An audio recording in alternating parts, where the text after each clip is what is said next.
ডিম খেতে পছন্দ করে না এমন মানুষ খুব কমই আছে। আজকের আমি একটু অন্য স্টাইলে ডিমের গ্রেভিটা রান্না করেছিলাম, তাই ভাবলাম তোমাদের সাথে শেয়ার করি। আর ছেলে তো এই রেসিপিটা খেয়ে বলল, মা দারুণ হয়েছে, এবার থেকে এরকমই রান্না করবে। তো সবার প্রথমে ডিমটাকে আমি ভালো করে সেদ্ধ করে নিয়েছিলাম, নিয়ে তারপর ডিমগুলো একটু চিড়ে কেটে নিয়েছিলাম যাতে নুন মশলা টশলা ঢোকে।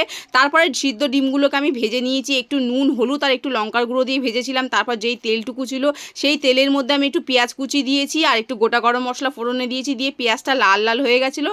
তারপরে সামান্য পরিমাণে দিয়ে দিয়েছিলাম আদা রসুন, তারপরে একটা টমেটো কেটে রেখেছিলাম সেটাকেও দিয়ে দিয়েছি। তারপরে এই যে দিয়ে দিলাম সেদ্ধ আলু, আজকে রান্নাটা আমি সেদ্ধ আলু দিয়ে করছি। তারপর সেদ্ধ আলু দিয়ে ওর মধ্যে পরিমাণ মতো নুন দিয়েছি, হলুদ লঙ্কার গুঁড়ো জিরের গুঁড়ো সামান্য ধনের গুঁড়ো দিয়েছি, আর অল্প পরিমাণে একটু চিনি দিয়েছি, আর দুটো মোটা কাঁচা লঙ্কা দিয়ে দিয়েছি। দিয়ে এটাকে নাড়িয়ে চাড়িয়ে ভালো মতন একটু কষিয়ে নিতে হবে, মশলার যাতে কোনো কাঁচা গন্ধ না থাকে। তারপর আমার মোটামুটি কষানো হয়ে গেছে। তারপর আমি এই যে আলুগুলো আমি ঘেটে দিচ্ছি, এই রান্নার এটাই হচ্ছে আসল জিনিস, আলুটা একটু ঘেটে দিয়েছি, তবে এতেই কিন্তু স্বাদটা বাড়বে। আলুটা মোটামুটি ঘেটে দিয়েছি, কিন্তু সব আলু ঘাটিনি, কয়েকটা আস্ত আছে।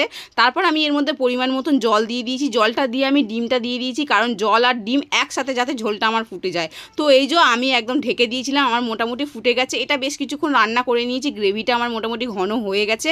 এবার আমি নামানোর আগে সামান্য পরিমাণে দিয়ে দেবো এর মধ্যে গরম মশলার গুঁড়ো। আর আমার কাছে ধনেপাতা ছিল না, এর মধ্যে কিন্তু ধনেপাতা দিলেও কিন্তু খেতে দারুণ লাগতো। তো আমার এই যে ফাইনাল লুকটা দেখো কত সুন্দর। আর তোমাদের ভালো লাগলে একটা লাইক করো।